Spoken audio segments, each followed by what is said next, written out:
Welcome back, everyone. Hopefully everybody had a great, beautiful weekend. Hopefully everyone enjoyed their Christmas and their Happy New Year and their happy holidays. I'm glad to be back. It's good to see you all. Phil, everyone, Michael, Lawrence, Andre, everybody on YouTube, Facebook Live. Hopefully everybody's ready to start 2023. 2022, let's be honest, wasn't the greatest year for trading. We had a pretty decent year. We had some great run-ups, so great for day traders, but swing traders, a lot of people getting a little nervous, don't know what. And you know what? From what I've been hearing, there's a lot more to talk about what to expect in 2023. I don't know if you guys heard the news, but like the godfather of Wall Street, Goldman Sachs, is going to be laying off 7,000 people. I think it's about 10% of their workforce.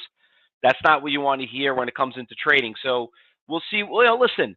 The great thing about trading, I say it all the time, catastrophes make opportunities. That's all that you have to look at it. And let me tell you, there's been some pretty big catastrophes, and there have been some great opportunities on some of these runners. And we'll talk a little bit about them. First of all, let's talk about what happened on last week, on Friday. Obviously, the stock market was closed yesterday. And actually, just to kind of remind you, the market is going to be closed going into January. We have another national holiday here. Actually, I got to move my calendar. My God, all these papers over here. So, you know what? I got to go pick up a new calendar. I stopped at December. I'm gonna go today. I got to pick one up. But we all know Martin Luther King Day is coming up. That's in about 3 weeks. So the market is going to be closed again on Monday. So just give you guys a heads up on that too. Now, regarding about what happened on Friday, before we talk about what's going on going into this new year, listen, just to let you know, I'm not a very big fan of trading on the day after holidays, especially going to January. Now people are starting to get their feet wet. They don't know what to expect. Today's a very big day in Congress. The Republican Party takes over the House. We'll see what they're going to be doing.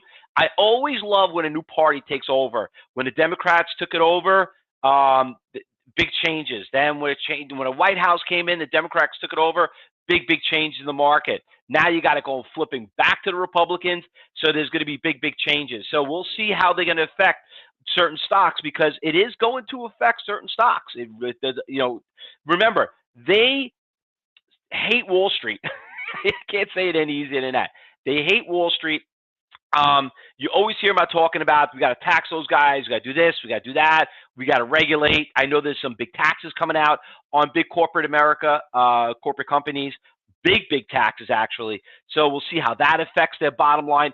There might be some great shorts. There might be some really good shorts, which I'm pretty ecstatic about. So we'll see how things work. But let's talk about what happened on Friday, because Friday was actually a pretty crazy day. I want to start off with ATNF. For some of you that were not here, these are things that you missed on Friday. This thing ran from $1.50. Look at this crazy thing. It ran right at the gate, $9.45, showed no sign in pre-market, and just literally ran from $1.75 to $11.30, all the way to a high of $3.50.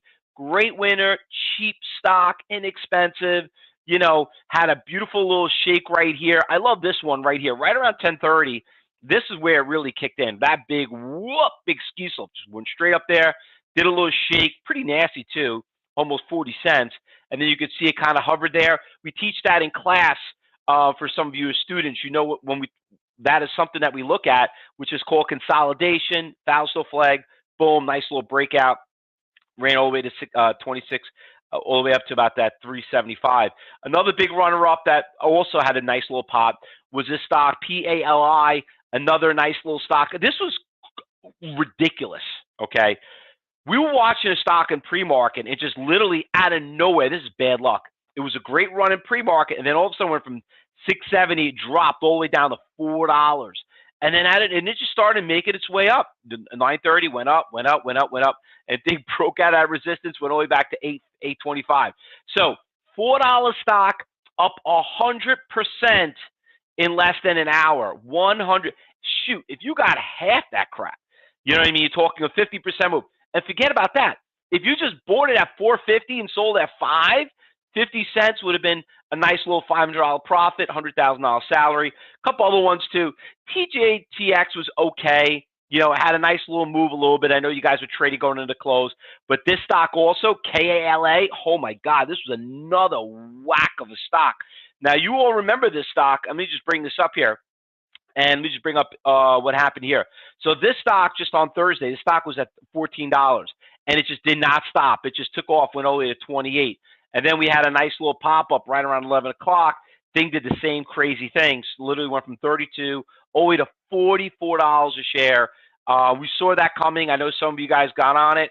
And, you know, listen, being a good trader, what we teach you here, it's all about being at the right place, the right time. You know, I know Josh today is going to be doing Traders Talk. You're all, well, I mean, if you're in the cyber group room, you're going to be in it. It's going to be at 11 Eastern. If you're on YouTube, you can always join our trading room. We're going to talk about, you know, some positions that some of you guys did, and we'll kind of share it with you and see the mistakes that you made.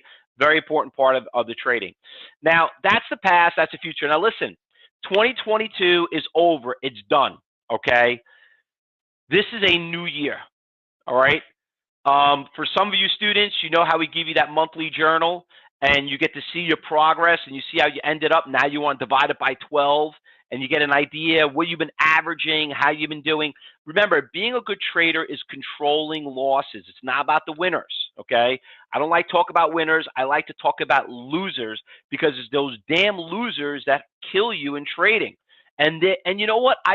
I'm the type of person, the half glass full. Some people say half glass empty, half glass full. Okay, losing is actually a really good thing, because you're going to lose.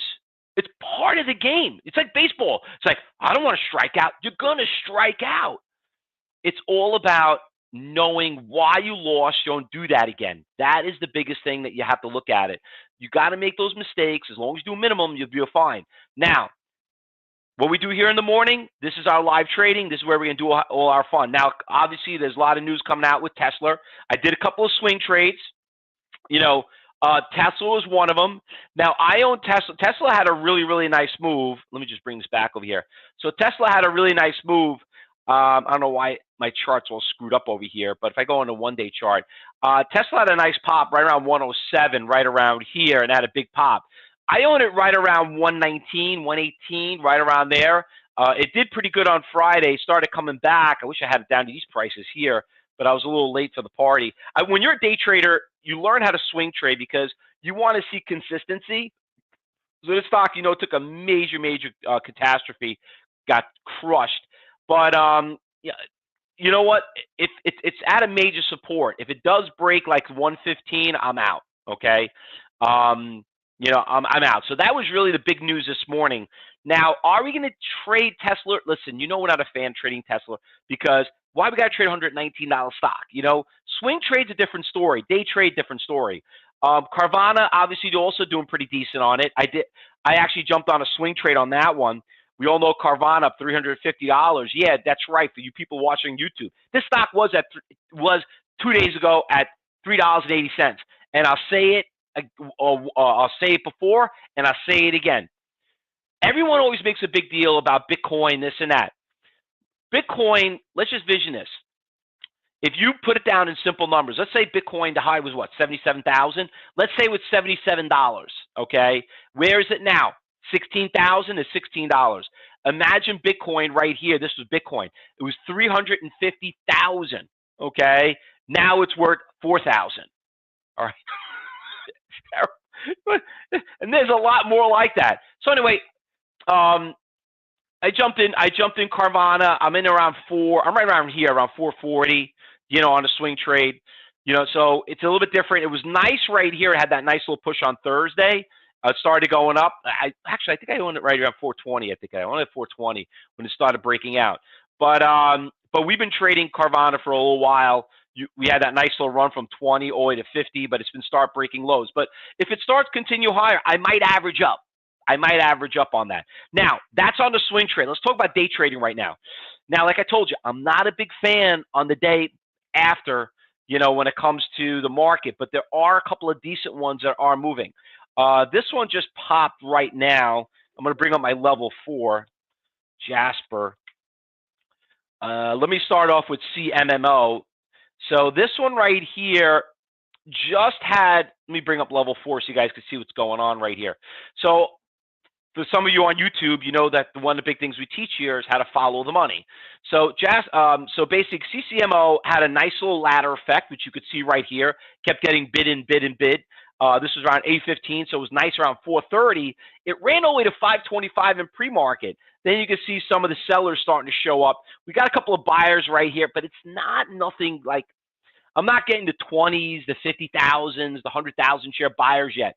There was a buyer right here that did show up for 51,000. I don't know if you could see that right there. He did show up, but then he pulled his order, and that's why it backed off. But when you look at the chart right here, we could see the big support levels right going all the way to about 7:30 in the morning. So the stock traded 5.3 million shares already. So this stock is going on the Fausto watch list here at Cyber Trading University. So we're gonna put that one on it. Love the Vine, love everything else. Now JSPR, did I get my data? Yeah, okay. So I got my data in right now. Let me bring this up and show what we got going on over here. So, you know what? 38,000, 38,000, 38,000. You can see the guy kept showing up. You see how it was hovering there right around $1, and it just made a big pop right now. So it looks like buyers showed up, and now it's making a really nice move here, JSPR. You can see it. What a nice little run right there, up 152%, 8.3 million shares already traded. It looks like a nice little mover. So we're going to put JSPR on the watch list, JSPR. Now, by the way, these are not penny stocks. These are all NASDAQ national stocks, okay? Another stock that I saw up here, is this one pretty good? You know what? No, not really. Let me bring it up over here so you guys see a little bit better. All right, so you see how it's very spotty? You know, there's a big order out here right around 12.25 for 4,000. But look, there's really no orders out there. That's the biggest guy right there. It's pretty obvious to see that little order out there. You can see why it's kind of like not breaking that high right there. So if that guy, if that person can get done, but I mean, it's up 900,000 shares. Did trade. You know, I'm putting this on the B list. GRRR. RSLS, garbage. No real pre-market, even though it traded about 100,000 in pre-market. Garbage. Really not that many. Very spotty on the intraday. Yeah, I saw GROM. This had some good volume. A couple of good iceberg orders showed up. You could see how the ladder effect came. The guy showed up around 7:15, kept lowering it. Now you got the sleeves right there. Here's the guy that's trying to sell 22,000, 22,000, 22,000, 22,000. He pushed it down. So obviously there's a beautiful, that's educational, but you can see why it trended down. The stock was at 260, dropped all the way to $180. So I'll keep an eye on GROM. I like to see if that guy gets done. Now, on the New York Stock Exchange, a lot of crap. I can't believe Boyle's getting hammered, really getting crushed. We've been trading Boyle for a little while. Boyle's doing nothing. I know some of you here are asking me, what about Tesla? Because obviously that's the only thing that's been in the news this morning.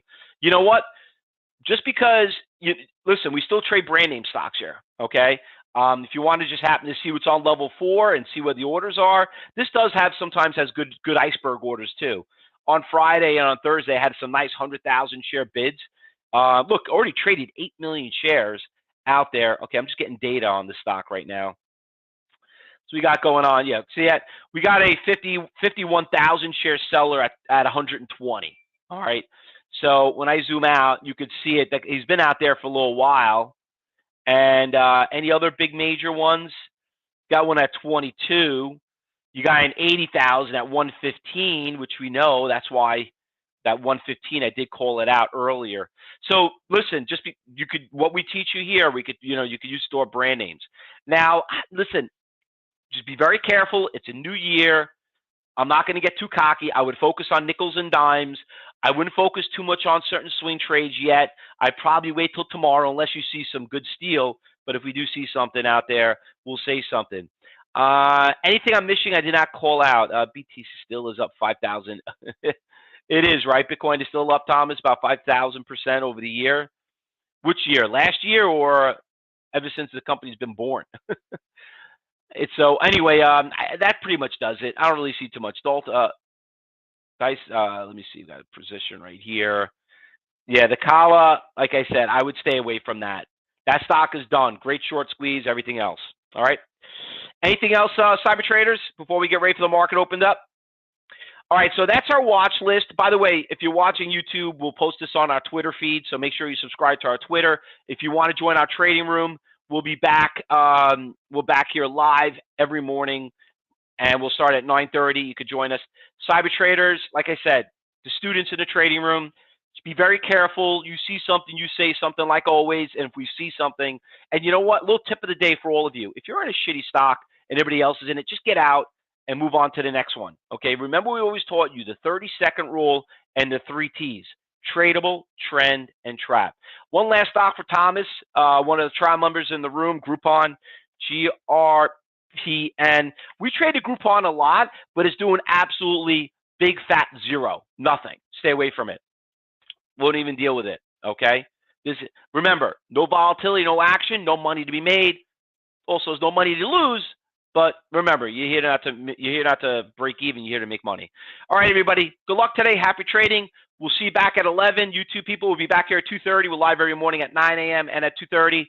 And cyber traders, don't forget, we'll see you in class. And then also, let's just make our money and be very careful today. All right, guys. Happy trading, everyone, and Happy New Year.